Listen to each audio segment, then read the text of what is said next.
একটা বিড়াল আর একটা বিড়ালকে খামচি দিয়ে একেবারে ভিতর পর্যন্ত খাল করে দিচ্ছে, একেবারে ভিতর।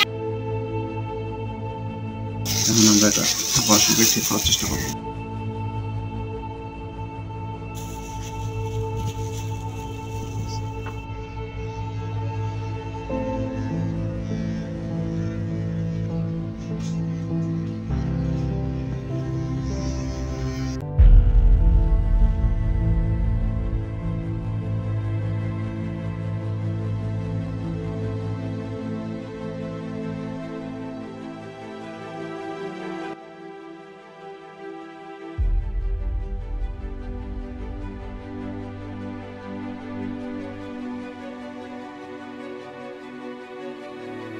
আমাদের এই বিড়ালটা এইখান থেকে শুরু করিয়া একদম এই যে এই পর্যন্ত, আরেকটা বিড়ালের আঁচল খাওয়া পুরো একদম ইয়া হয়ে গেছিল, ছাল ছেড়ে গেছিল। এই জন্য আমরা ইন্টারনাল সুচার দিছি, আবার এক্সটার্নালিও আটকাই দিছি।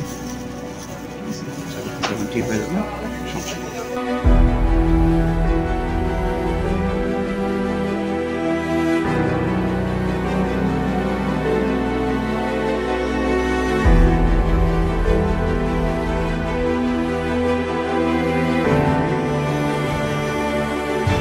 এইখান থেকে এই পর্যন্ত ছিঁড়ে গেছিলাম, পরে আমরা অপারেশন করে দিছি, এখন ভালো হয়েছে, ভর্তি হওয়ার বাকি আছে। ভালো হয়েছে, একটু একটু জানাবেন না, আপনার তো জানানো নাই। আমি বাসার মধ্যে থাইরয়েড দিয়ে ধুয়ে দিছিলাম, আর একটা ওষুধ আনছি বুঝছেন, ফার্মেসি থেকে, ওইটা দিয়ে ভালো হয়ে গেছে। ঠিক আছে।